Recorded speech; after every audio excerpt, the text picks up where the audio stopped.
ये फाटक नंबर 8 है। यहाँ पर देखिए फाटक नंबर 8 और इस फाटक को यहाँ पर खोला गया है और कितनी तेज़ी के साथ पानी नीचे से निकल रहा है। इधर के काफ़ी सारे फाटक बंद किए गए हैं और एक दो फाटक जो है वो चालू किए गए हैं। दोस्तों ये टनकपुर शारदा बैराज ना भारत और नेपाल की सीमा को जोड़ता है। देखिए यहाँ पर कितनी ज़्यादा क्राउड जो है वो नेपाल की तरफ इसी रास्ते से जा रही है। इस टनकपुर बैराज का निर्माण ना अंग्रेजों के द्वारा 1928 में किया गया था। इसमें टोटल 24 फाटक है और इसके दूसरी तरफ ये पूरा इलाका नेपाल का है। इस बैराज के ऊपर भारत का झंडा लगाया गया है जो काफ़ी शान से लहरा रहा है और देखिए काफ़ी ज़्यादा लोग नेपाल की तरफ जा रहे हैं और कुछ लोग नेपाल की तरफ से वापसी भी कर रहे हैं। नमस्कार दोस्तों, स्वागत है आप सभी का आपके अपनी YouTube चैनल प्रिंस के ब्लॉग्स में। दोस्तों अभी हम मौजूद हैं उत्तराखंड के टनकपुर बैराज के पास और आज की इस वीडियो में हम आप सभी लोगों को टनकपुर बैराज का पूरा फुल टूर कराने वाले हैं। इस बैराज के बारे में सारी जानकारी देंगे कि इस बैराज को किस तरह से बनाया गया है और टनकपुर बैराज में कितने फाटक हैं और अच्छे से एक्सप्लोर कराऊंगा जो हमारे उत्तराखंड यानी इंडिया और नेपाल के बॉर्डर को जोड़ता है। तो आप लोग इस वीडियो में पूरा लास्ट तक बने रहिएगा। चलिए दोस्तों फिलहाल इस वीडियो को स्टार्ट करते हैं और टनकपुर बैराज का पूरा नज़ारा आपको दिखाते हैं। दोस्तों सबसे पहले आपको बता दें ये टनकपुर बैराज ना उत्तराखंड चंपावत जिले में शारदा नदी पर स्थित है भाई, और इसके बाजू में वो पूरा नेपाल का इलाका है। जो पहाड़ आपको देखने को मिल रहा है ना वो पूरा नेपाल का इलाका है, इधर उत्तराखंड के पहाड़ हैं। आप सभी को बता दें ये जो टनकपुर बैराज है ये एक महत्वपूर्ण जल संसाधन परियोजना है। यहाँ हाल ही में उपखनिजों की जो निकासी है वो भी शुरू की गई है। दोस्तों आपको सामने ऊपर वहाँ पर टनकपुर बैराज लिखा हुआ दिखाई भी दे रहा होगा। अगर इस टनकपुर बैराज के महत्व के बारे में आपको बता दें तो यह शारदा नदी पर स्थित है जो भारत नेपाल सीमा को जोड़ता है। यह सिंचाई और बिजली उत्पादन के लिए ना सबसे महत्वपूर्ण है। यहाँ पर पैराग्लाइडिंग और राफ्टिंग जैसे पर्यटन गतिविधियों का भी आयोजन किया जाता है। दोस्तों सबसे ज़्यादा भीड़ ना मार्च अप्रैल के महीने में लगती है। देखो उधर सारी क्राउड सिद्ध बाबा जो नेपाल में स्थित मंदिर हैं उनका दर्शन के लिए जा रही है। और इधर देखो ये सुरक्षा जांच चौकी बनाई गई है जो इंडिया की है और ये टनकपुर बैराज के छोटे छोटे पार्ट बनाए गए हैं जो गाँवों में सिंचाई के लिए पानी भेजा जाता है। यहाँ से हमें मेन एंट्री करनी है और इधर देखो ये नहरों के लिए पानी जाता है। जैसे कि इधर देखो ये बड़े बड़े नहर बनाए गए हैं और हमें आगे से इधर चलना है भाई। अभी हम आपको पूरा यहाँ का नज़ारा दिखाने वाले हैं। इधर देखो ये छोटे छोटे बांध नहर टाइप के बनाए गए हैं जो आगे गाँवों के लिए पानी जाता है सिंचाई के लिए, उसके लिए उसका मतलब यूज किया जाता है। इधर देखो ये सारे फाटक बनाए गए हैं किस तरह से।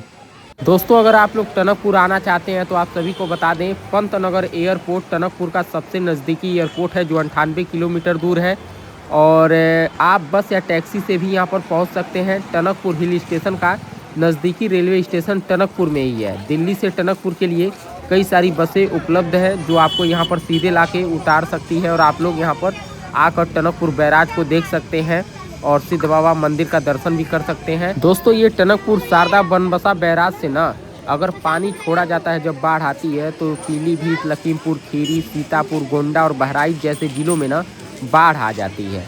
और ये बहुत ही बड़ा ये बैराज है जिसमें टोटल 24 फाटक लगाए गए हैं।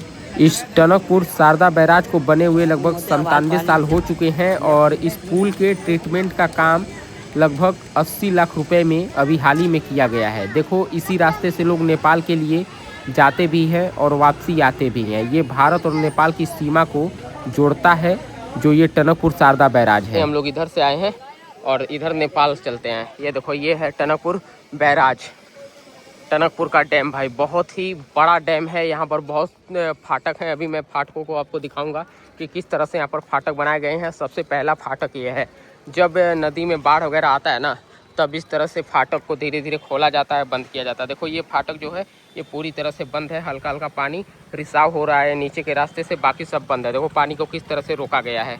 और उधर देखो उधर की नदी सूखी है क्योंकि उधर जो पानी है ना वो रोका गया है। अभी मैं आपको यहाँ से दिखा देता हूँ। ये देखो इधर कुछ काम वगैरह चल रहे हैं भाई। इधर देखो पूरा पानी सूखा पड़ा है। देखो आपको इधर पानी नज़र ही नहीं आएगा, उधर पानी है क्योंकि उधर के फाटक खोले गए हैं। अभी उधर दिखाऊंगा। और देखो अंदर काम चालू है और कितनी मशीनें वगैरह वहाँ पर लगाई गई हैं किस तरह से। देखो आपको मैं जूम करके अच्छे से दिखा रहा हूँ। ये देखो भाई ये पूरा नदी जब बारिश होता है ना तो पूरा बाढ़ से ग्रसित होता है, आसपास के गांव में बाढ़ आ जाता है, ये पूरा डूब जाता है भाई। दोस्तों ये शारदा बैराज को बने हुए लगभग 97 वर्ष पूरे हो चुके हैं और देखिए यहाँ पर फाटक वगैरह किस तरह से बंद किए गए हैं। ये यूपी की कृषि भूमि की सिंचाई को अंग्रेज हुक्मरानों ने वर्ष 1928 में इसका निर्माण कराया था। इस ऐतिहासिक बैराज से यूपी के पीलीभीत से रायबरेली तक करीब 28 लाख एकड़ से अधिक कृषि भूमि की सिंचाई की जाती है। ये बैराज भारत नेपाल के बीच आवागमन सेतु का भी कार्य कर रहा है। उत्तराखंड की भूमि पर स्थित बैराज पर पूरा यूपी का अधिकार है। और यहाँ पर देखिए भाई किस तरह से खनन का काम चालू है। इस शारदा बैराज का निर्माण तत्कालीन अत्याधुनिक तकनीकी से हुआ है। बैराज का निर्माण न सिंचाई नहर निकालने के लिए किया गया था। बैराज से निकाली गई शारदा नहर यूपी के रायबरेली तक करीब 550 किलोमीटर दूरी तक अपना पानी पहुँचाकर लगभग 28 लाख एकड़ कृषि भूमि की सिंचाई कर रही है। और यहाँ पर अभी भी कुछ काम किए जा रहे हैं और आप देख सकते हैं पूरा फाटक बंद किया गया है, एक आध फाटक चालू है जो अंदर थोड़ा सा पानी जा रहा है क्योंकि खनन का काम चल रहा है। इसकी वजह से टोटल फाटक नहीं खोले गए हैं, 1 से 2 फाटक सिर्फ खोले गए हैं। और यहाँ पर देखिए भारत का तिरंगा झंडा लगा हुआ है, यानी इससे साफ जाहिर होता है कि ये भारत के अधीन है और उस साइड नेपाल की सीमा आ जाती है। और ये सभी लोग सिद्ध बाबा जी का दर्शन करके इंडिया के लिए वापस आ रहे हैं।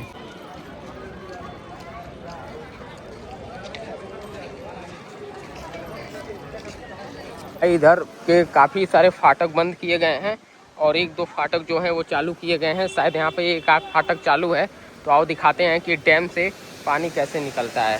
देखो मैं आपको नज़दीक से दिखाऊं तो ये देखो फाटक इधर से खुला है और ये देखो भाई पानी की धारा देखो कितनी तेज़ी से पानी बह रहा है। और फाटक हल्का ही खुला है, पूरा ऊपर तक नहीं उठाया गया है, नहीं तो पानी की धारा भाई और तेज़ बहती। और ये फाटक नंबर 8 है, यहाँ पर देखिए फाटक नंबर 8 और इस फाटक को यहाँ पर खोला गया है और कितनी तेज़ी के साथ पानी नीचे से निकल रहा है, दूसरे साइड जा रहा है, ये आप लोग इस वीडियो में देख रहे हैं। अगर सोचिए फाटक पूरा ऊपर तक उठा दिया जाए तो पानी की धारा और तेज़ हो जाती है और काफ़ी तेज़ी के साथ पानी बहने लगता है। जब शारदा नदी में बाढ़ आती है तो इस फाटक को, कई सारे फाटक को एक साथ खोल दिया जाता है, तभी इंडिया के कई सारे गाँवों में बाढ़ आ जाती है। ये देखो भाई उतना भी चालू नहीं है, सिर्फ थोड़ा थोड़ा रिसाव है। उधर से देखो एक फाटक सिर्फ पूरा खोला गया है, बाकी के फाटक थोड़े थोड़े खोले गए हैं। इधर देखो किनारे से हल्का सा पानी निकल रहा है और सारे फाटक बंद किए गए हैं क्योंकि दूसरी साइड खनन का काम चालू है। और ये शारदा नदी है भाई, देखो एकदम इसका पानी नीला है और इधर क्राउड देखो कितनी ज़्यादा है। और इधर देखो पूरा सूखा पड़ा हुआ है और इधर से सभी लोग जा रहे हैं और वापसी में आ भी रहे हैं। दोस्तों आप सभी को बता दें नहर संचालन को बैराज के करीब बने हेड रेगुलेटर 16 गेट है। बैराज की जल घनत्व सहन क्षमता न 6 लाख क्यूसेक है। 18 जून 2013 को शारदा नदी में अब तक का सर्वाधिक 5,44,000 क्यूसेक पानी बह चुका है। अंग्रेजों ने नई तकनीक का सिल्ट इजेक्टर और फिसलैडर यानी मछली मार्ग का निर्माण कराया है। करीब 3 किलोमीटर दूरी पर धनुष पुल पर जगबूड़ा नदी के नीचे से साइफन विधि से जो नहर है उसको नदी के नीचे से निकाला गया है, जो 97 वर्ष पूर्व की हैरत करने वाली तकनीक है। रोमांच भरा है बैराज निर्माण का इतिहास भाई इसका। बता दें आपको बनबसा वर्ष 1918 में बैराज का निर्माण शुरू किया गया था, जो 10 वर्ष बाद 1928 में बनकर तैयार हुआ। बैराज को 11 दिसंबर 1928 को तत्कालीन यूपी संयुक्त प्रांत के गवर्नर सर मैल्कम हेली ने राष्ट्र को समर्पित किया था। बनबसा जो एक फुटहिल यानी जहां से पहाड़ शुरू होते हैं को नहर निकालने के लिए उपयुक्त मान वर्ष 1857 में मद्रास इंजीनियर कोर के लेफ्टिनेंट एंडरसन ने सर्वे शुरू किया, लेकिन वर्ष 1857 के विद्रोह में उनके सभी अभिलेख नष्ट हो गए। उनकी एकमात्र डायरी बची थी, जिसके आधार पर सन 1867 में कैप्टन हार्वेस ने सर्वे कार्य आगे बढ़ाया। प्रथम विश्व युद्ध के बाद सर बर्नार्ड डायरले ने बैराज की डिजाइनिंग की। वर्ष 1918 में बैराज निर्माण शुरू हुआ, जो 1988 में पूरा हुआ। शारदा बैराज के निर्माण में तकरीबन 9.5 करोड़ रुपए का खर्चा आया था। शारदा बैराज की आयु अंग्रेजों प्रशासकों ने लगभग 50 वर्ष आकी थी, जो वर्ष 1978 में पूरी हो चुकी है। नियमित रखरखाव के चलते बैराज अभी सालों साल काम करता रहेगा। यूपी में सिंचाई के महत्व को देखते हुए वर्तमान बैराज के डाउन स्ट्रीम में 100 से 150 मीटर की दूरी पर नया बैराज निर्माण कराने को लेकर भारत सरकार को प्रस्ताव दिया गया है। और अभी मैं आपको शारदा टनकपुर बैराज का पूरा नज़ारा दिखा रहा हूँ कि इसको किस तरह से अंग्रेज़ों ने बनाया था, और जिससे यूपी के कई सारे गाँवों में पानी जाता है नहर के रास्ते, जहां पर शारदा नदी बहती है जो भारत नेपाल की सीमा को जोड़ता है। ये है इंडिया नेपाल बॉर्डर का लास्ट सुरक्षा जांच चौकी, सामने देखो।